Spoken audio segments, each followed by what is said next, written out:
Hello and welcome to Wings IAS in collaboration with Shunya IAS. आप में से बहुत से लोगों का केस एग्जाम था अभी 15 तारीख को और बहुत सारे लोगों को काफ़ी सारे डाउट्स हैं आंसर की को लेकर। 15 की ही शाम को पीएससी ने आंसर की रिलीज की और 3 दिन का वक्त दिया कोई भी क्वेश्चन के ऊपर ऑब्जेक्शन फाइल करने का। जिन लोगों ने पहली बार एग्जाम दिया, आपको बता दूं, हर साल जिस दिन एग्जाम होता है पीएससी का प्रीलिम्स, उसी दिन आंसर की अपलोड की जाती है और ये रिप्रेजेंटेशन बोली जाती है कि अगर किसी को किसी भी आंसर की के साथ कोई प्रॉब्लम है वो रिप्रेजेंटेशन 3 दिन के अंदर फाइल करे और हम उसको कंसिडर करेंगे। अगर लगा कि वो आंसर की गलत है उसको रिप्लेस किया जाएगा, चेंज किया जाएगा। और इस साल भी वही प्रक्रिया हुई और आज 18 तारीख की 5 बजे तक की टाइम था कि आपको फाइल करनी थी ऑब्जेक्शंस। हम आज ये वीडियो लेके आए हैं ये बात करने की हमारे हिसाब से किस क्वेश्चंस की आंसर की बदलनी चाहिए या जिसको कंसिडर करना चाहिए कि इसमें मल्टीपल इंटरप्रिटेशंस हैं और मल्टीपल आंसर्स हो सकते हैं। तो आज इसके बारे में बात करेंगे। वीडियो के एंड तक बने रहिएगा। जेकेएस 2023 के रिलेटेड बहुत ही इंपॉर्टेंट इंफॉर्मेशन आपको देनी है और एक बड़ा ही इंपॉर्टेंट अनाउंसमेंट है। तो शुरुआत करते हैं पहले उन क्वेश्चन से जो हमें लग रहे हैं जिनकी आंसर की जो है सब्जेक्ट टू डिबेट है। सबसे पहले हम बात करते हैं क्वेश्चन नंबर 3 की, सीरीज ए के क्वेश्चन नंबर 3, जिसमें बात की जा रही है वोटिव इंस्क्रिप्शंस की। बोल रहा है कि वोटिव इंस्क्रिप्शंस में क्या हुआ करता था। आंसर की जो दी गई है इसकी वाया आपका जेकेपीएससी वो बी दिया गया है, that is gifts made to religious institution. हालांकि अगर आप एनसीईआरटी पढ़ेंगे तो उसकी वोटिव इंस्क्रिप्शन की डिस्क्रिप्शन में कहीं ना कहीं ये चीज भी इनकलकेट हो रही है, showing gratitude to the Lord.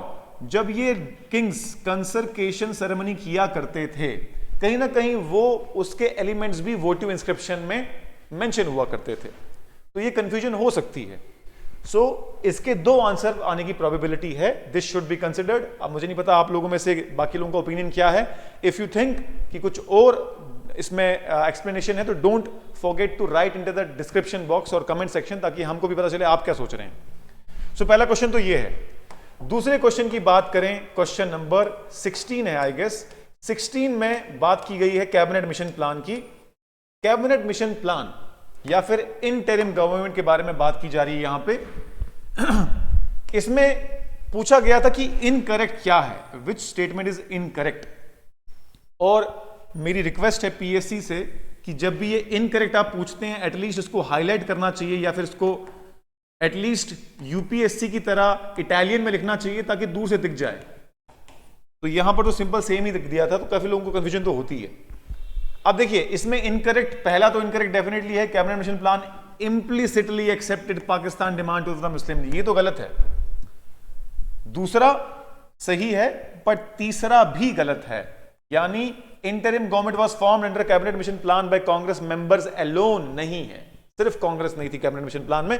So 1 and 3 answer होना चाहिए, बट ऑप्शन में 1 and 3 है ही नहीं। देख लीजिए, there is no 1 and 3 in the option. तो ये भी एक ऐसा सवाल है जिसके ऊपर डिस्कशन होनी चाहिए, जिसके ऊपर कंसिडर किया जाना चाहिए। और आप लोग क्या ओपिनियन रखते हैं इसके ऊपर, don't forget to mention in the comment. Next question पे हम आते हैं, that is question number 50। Question number 50 में बात की है ओटीटी प्लेटफॉर्म की। कई लोगों ने हमें अप्रोच किया, बोला सर ओटीटी प्लेटफॉर्म को लिखा गया है कि वो बिल्कुल भी जो है they are not regulated, there is no regulatory mechanism by the government of India for such platforms but they function under the ambit of ministry of information and broadcasting. इसका ऑप्शन दिया गया है डी 1, 2, 3। तो कई लोग ये कह रहे हैं कि there is in fact a regulatory mechanism जिसके तहत कुछ ना कुछ टर्म्स एंड कंडीशंस दी जाती हैं ओटीटी प्लेटफॉर्म्स को भी, और कहीं ना कहीं सेल्फ रेगुलेशन का भी ऑप्शन है उसमें। So it is not necessarily wrong, it is not necessarily right. तो सेकंड ऑप्शन आंसर में नहीं होना चाहिए था according to many people. So this is also one of the questions in contention जिसका आंसर की बदल सकती है। फिर हम आते हैं नेक्स्ट क्वेश्चन पे, दैट इज क्वेश्चन नंबर 51।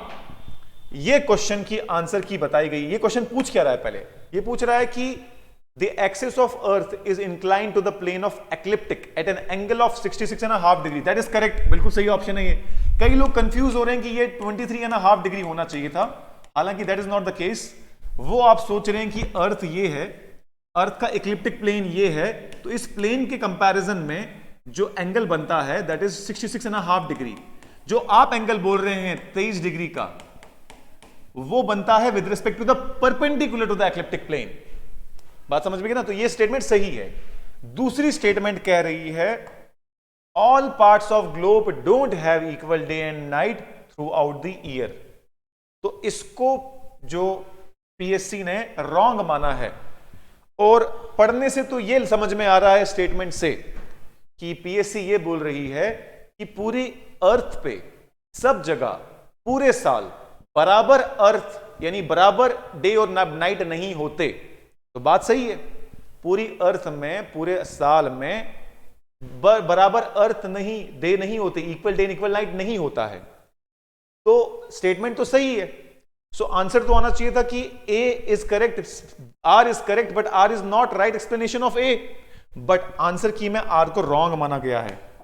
अब इसका तर्क कुछ लोग ये दे रहे हैं कि सर रॉन्ग इसलिए माना गया है कि क्योंकि through out the year at least 2 दिन यानी इक्विनॉक्सिस पे तो बराबर इक्वल डे इक्वल नाइट होते हैं। तो ये अंग्रेजी का समझने वाला मसला है जो मैंने पहली बार पढ़ के देखा, तो मुझे तो ये लगा कि ये स्टेटमेंट तो करेक्ट है। If I would have attempted it, this statement was correct, क्योंकि मतलब ये निकल रहा है कि सारे ग्लोब पे सब जगह पे पूरे साल में बराबर अर्थ बराबर डे और नाइट नहीं होते, कभी कभी होते हैं। बात सही है। लेकिन अगर इसको पीएससी ये बोलना चाह रही है कि एटलीस्ट 2 दिन इक्विनॉक्सिस पे बराबर दिन और रात होते हैं, फिर तो अलग बात है। तो एम्बिग्यूअस स्टेटमेंट है, एम्बिग्यूटी क्रिएट करता है, इसके 2 मतलब निकलते हैं।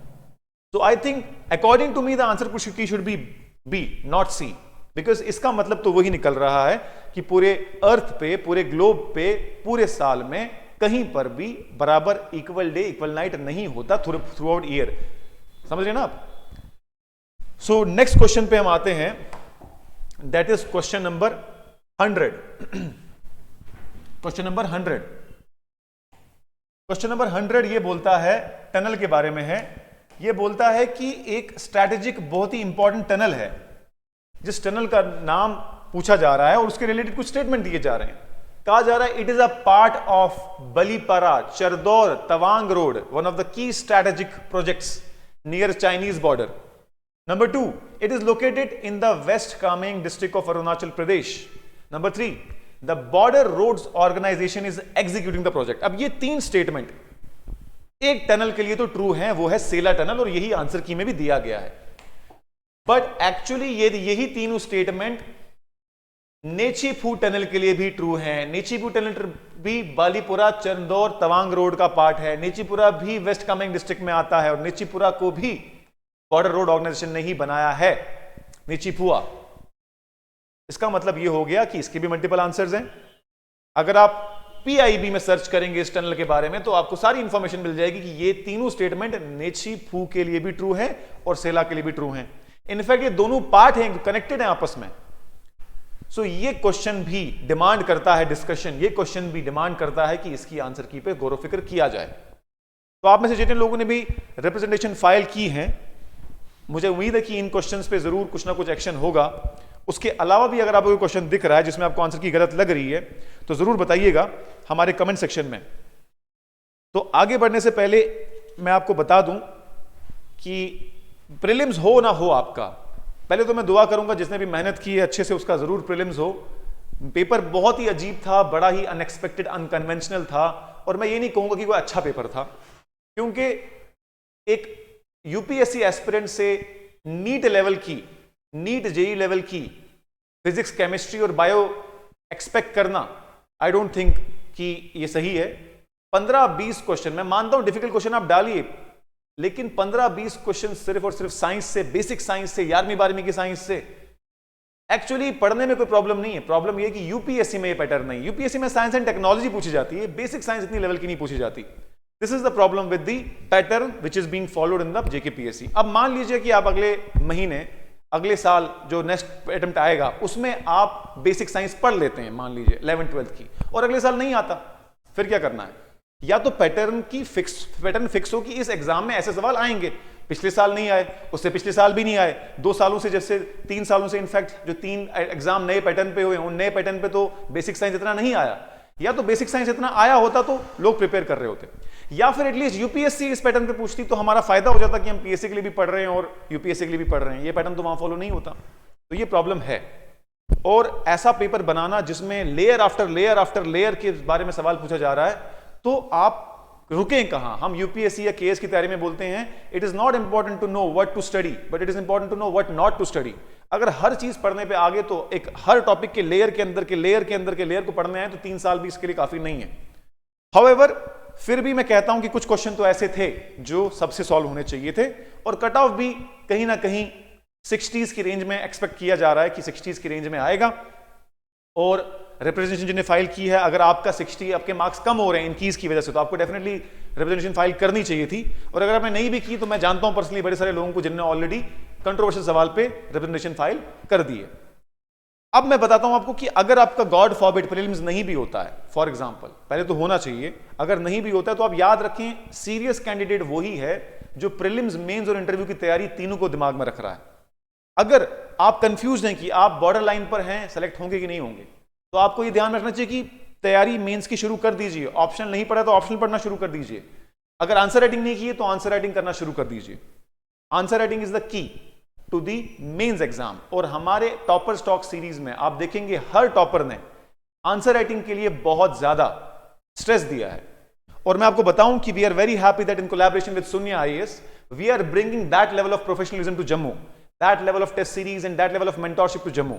और मैं आपको दिखाना चाहूंगा कि हम आने वाले टाइम में मेंस के लिए क्या क्या करने वाले हैं, और हम किस किस्म के टेस्ट सीरीज और किस किस्म की मेंटोरशिप हम यहां पर लेके आ रहे हैं। सबसे पहले तो मैं आपको बताता हूं हमारे मेंस टेस्ट सीरीज के बारे में। हमारी मेंस टेस्ट सीरीज जो है अभी from the next week Sunday से शुरू हो रही है। मेंस टेस्ट सीरीज में 12 जीएस के पेपर होंगे, यानी हर जीएस के पेपर को डिवाइड किया जाएगा 3 हिस्सों में, यानी जीएस 1 के भी 3 पेपर, जीएस 2 के भी 3 पेपर, 3 के भी 3 पेपर और 4 के भी 3 पेपर। ये हो गए 12 पेपर टोटल। और इसके अलावा 3 पेपर एस्से के। 90% स्टूडेंट एस्से राइटिंग को लाइटली ले लेते हैं। एस्से भी तो 250 नंबर का पेपर है, जहां जीएस1, जीएस2, जीएस3 250 मार्क्स के, तो एस्से भी तो 250 मार्क्स का है, उसकी भी तो कुछ वैल्यू है, तो एस्से भी लिखना जरूरी है। मैं बहुत सारे ऐसे लोगों को जानता हूं जो डायरेक्टली एग्जाम में जाके एस्से लिखते हैं, उससे पहले लिखते ही नहीं। सो ये टेस्ट सीरीज हम लॉन्च कर रहे हैं, कमिंग संडे से it will be available. Number next, अगर मैं अगली बात करूं कि और क्या हम मेंस में कर रहे हैं, उसके बारे में भी आपको बताना चाहूंगा।